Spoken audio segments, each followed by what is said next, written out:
Hello students, आज आपण पाहणार आहोत पायथागोरस थेरम. आता एक ग्रीक मॅथमॅटिशियन होते पायथागोरस नावाचे. त्यांनी एक मेथड दिलेली आहे, त्या मेथडलाच नाव काय पडलेलं आहे, पायथागोरस थेरम. त्याच्या नावावरूनच तो पडलेला आहे. आता हा स्टँडर्ड 5th पासून तर स्टँडर्ड 10th पर्यंत हा खूप युजफुल आहे. एखाद्या सीडीची हाईट, एखाद्या बिल्डिंगची हाईट किंवा नॅव्हिगेशन, जीपीएस नॅव्हिगेशन सिस्टम मध्ये हा थेरम खूप युजफुल आहे. तर या थेरमचा सर्वात पहिला स्टेप्स असा आहे की हे फक्त अप्लिकेबल आहे राईट अँगल ट्रायंगल मध्ये. ज्या अँगलचा शेप एल शेप असतो, हे जे अँगल असते तो 90 डिग्रीचा असला पाहिजे, याला म्हणतात राईट अँगल ट्रायंगल. यामध्ये या राईट अँगलच्या समोरची हे जे साइड आहे, या ट्रायंगल मध्ये ही लॉंगेस्ट साइड आहे आणि या लॉंगेस्ट साइडलाच काय म्हणतात, हायपोटेनस. याला काय म्हणतात, हायपोटेनस. आणि हे जे दोन साइड आहे, जे राईट अँगल बनवत आहे, या खालच्या साइडला म्हणतात बेस. आणि हे जे हाईट परपेंडिक्युलर येत आहे, जे सरळ येत आहे, जशी की आपली भिंत सरळ येत आहे, याला म्हणतात हाईट. आणि पायथागोरस यांनी सांगितलेलं होतं कारण हाईटचा स्क्वेअर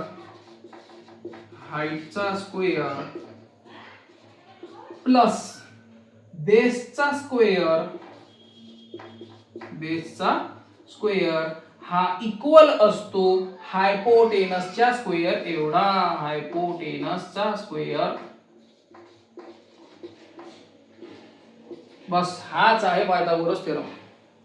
समजलं का तुम्हाला? राईट अँगल ट्रायंगल असेल, राईट अँगल ट्रायंगलच पाहिजे, तर यामध्ये बेसचा स्क्वेअर प्लस हाईटचा स्क्वेअर इक्वल टू हायपोटेनसचा स्क्वेअर होते. मग समजा मी याला नाव ए दिलं, याला नाव दिलं बी आणि याला नाव दिलं सी, तर सरळ भाषेमध्ये काय येईल, A square plus B square equal to C square. ठीक आहे. तर होप करतो मी तुम्हाला हे एवढं समजलं असेल. याच्यावर आपण एक्झाम्पल पाहू का हाईटचा स्क्वेअर प्लस बेसचा स्क्वेअर इज इक्वल्स टू हायपोटेनसचा स्क्वेअर कसा येतो. तर एक एक्झाम्पल आहे का, सपोज एक राईट अँगल ट्रायंगल आहे, ट्रायंगल ए बी सी. हे राईट अँगल ट्रायंगल आहे, ज्याच्यामध्ये बी हे 90 डिग्री अँगल आहे आणि ए सी हे त्याची हायपोटेनस आहे. ए बी दिलेला आहे आपल्याला 3 सेंटीमीटर, बी सी दिलेला आहे आपल्याला 4 सेंटीमीटर आणि ए सी हे जे हायपोटेनस आहे ते क्वेश्चन मार्क आहे, ते आपल्याला काढायचं आहे. तर ट्रायंगल ए बी सी हे राईट अँगल ट्रायंगल आहे, म्हणून हे सर्वात पहिली स्टेटमेंट असायला पाहिजे, triangle A B C is right angled triangle. Triangle ABC हे जर राईट अँगल ट्रायंगल असेल तर आपण लिहू शकतो का bye Pythagoras theorem.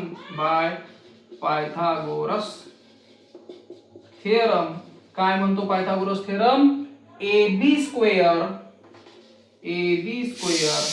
Plus BC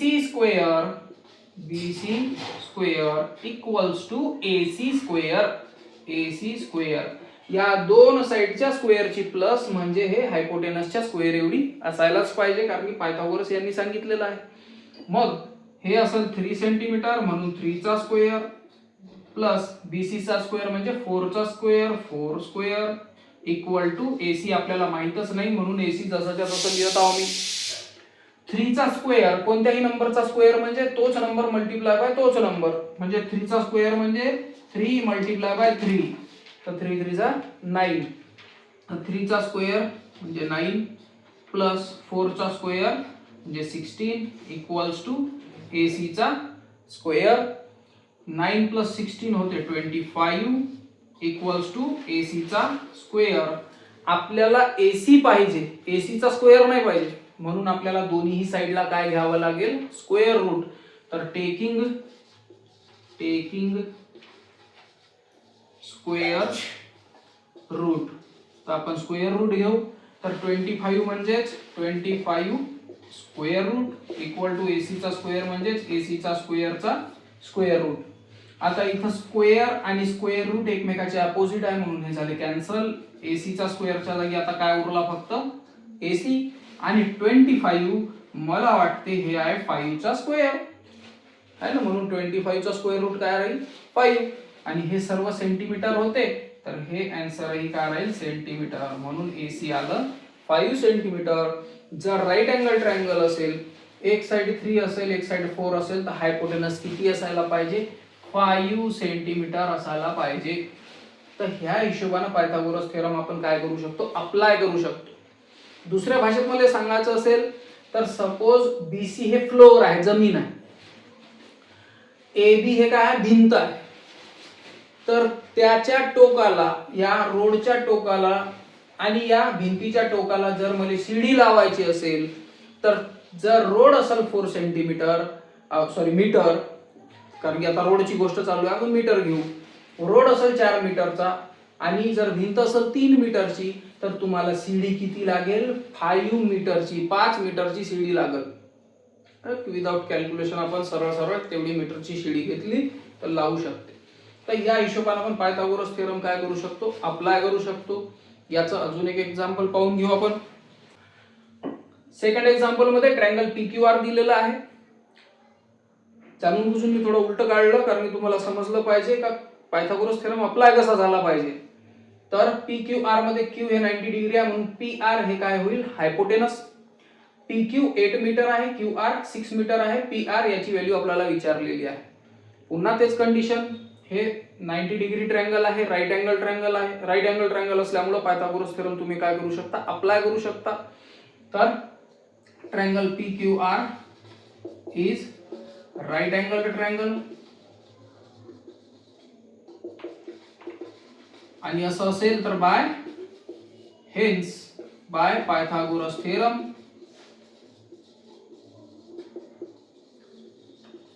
काय यूज करू शकता Pythagoras theorem, PQ square plus QR square is equals to hypotenuse square PR square. PR square PQ square 8 चा स्क्वेअर प्लस QR स्क्वेअर 6 चा square is equals to PR square. 8 चा square 64, कारण की 8 8 जार 64 plus 6 चा square 6 6 jar 36 is equals to PR square. 6 plus 4 10, 1 carry, 6 plus 3 9 plus 1 10, 100 is equals to PR square. Now taking square root जर घेतलं तर हे 100 ही जाईल अंडर रूट मध्ये आणि PR स्क्वेअर ही जाईल कायच्या मध्ये अंडर रूट मध्ये. स्क्वेअर रूट कॅन्सल, इथं उरलं PR आणि 100 चा स्क्वेअर रूट येतो 10. तर 10 सेंटीमीटर घेतो, हे सर्व मीटर मध्ये घेतलं होतं मी, तर 10 मीटर हे राहील PR याची लेंथ. तर हायपोटेनसची लेंथ तुम्ही या हिशोबाने काढू शकता. या तिघापैकी कोणतीही दोन व्हॅल्यू दिली, तुम्ही त्या दोन व्हॅल्यू ठेवले तर तिसरी व्हॅल्यू आरामशीर निघून जाते. तर हे होते काही पायथागोरियन थेरम याचे काही ऍप्लिकेशन्स. दोन एक्झाम्पल आपण पाहिलेले आहे. नेक्स्ट टॉपिक पाहू. आपला नेक्स्ट टॉपिक आहे पायथागोरियन ट्रिपलेट. हे काही नंबर्स आहेत 3 4 5, म्हणजे एक ट्रायंगल आहे ज्याची एक साइड आहे 3, एक साइड आहे 4, तिसरी साइड जर दिलेली असेल 5, गॅरंटीड हे राईट अँगल ट्रायंगलच राहील. आता असं काऊन, तर तुम्ही 3 चा स्क्वेअर केला 9, 4 चा स्क्वेअर केला 16, 9 + 16 25, हे 5 चा स्क्वेअर रूटच राहील आहे ना. तर हे पायथागोरस यांनी सांगितलेलं आहे का हे जे नंबर्स आहेत, हे जे साइड्स आहेत ट्रायंगलचे, हे पायथागोरियन ट्रिपलेटच्या हिशोबानं, म्हणजे पायथागोरस यांनी सांगितल्याच्या हिशोबानं हे राईट अँगल ट्रायंगलच राहील.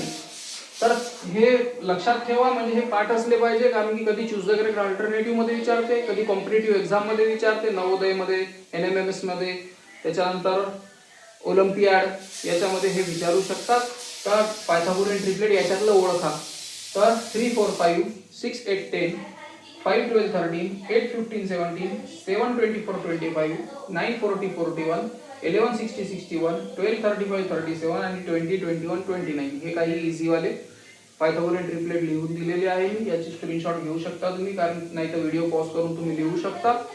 हे पायथागोरियन ट्रिपलेट आहे, याच्यामुळे हे राईट अँगल ट्रायंगल आहेच. जर एखाद्या ट्रायंगलची एक साइड आहे 20, एक साइड आहे 21, तिसरी साइड जर दिलेली असेल तर 29, तर हे राईट अँगल ट्रायंगलच राहील, सर्वात मोठी साइड हायपोटेनसच राहील, किंवा तिसरी साइड दिलेली नसेल तर हे जर तुम्ही सोडवलं तर तिसरी साइड काय येईल 29च येणार आहे. म्हणजे जागतिक सत्य आहे. तुम्ही काही करा, हे आन्सर, हे तिसरा आन्सर 37च येईल. कारण किंवा 35 दिलेला नसेल, 37च्या स्क्वेअर मधून 12 चा स्क्वेअर मायनस करावा लागेल तुम्हाला, कारण ते नंबर तिथं ट्रान्सफर होईल. तर त्याच्यानंतर त्याचा आन्सर 35 येणार आहे. तर हे पायथागोरन ट्रिपलेट होतं. तर स्टुडंट हे होतं पायथागोरस थेरम आणि पायथागोरन ट्रिपलेट. त्याचे आपण काही एक्झाम्पल पाहिले, हे तुम्ही सोडून पाहू शकता. होमवर्क समजा किंवा स्वतःची प्रॅक्टिस समजा. हे सोडवल्यानंतर तुमचं कॉन्फिडन्स आपल्या आपच बिल्ड होईल आणि हे पायथागोरस थेरम जिंदगीभर कामी येते याची तुम्हाला जाणीव होईलच. तर असा आपला व्हिडिओ होता. भेटू नेक्स्ट व्हिडिओमध्ये. व्हिडिओ कसा लागला मला कमेंटमध्ये कळवा. लाईक शेअर सबस्क्राईब करा. Till then bye.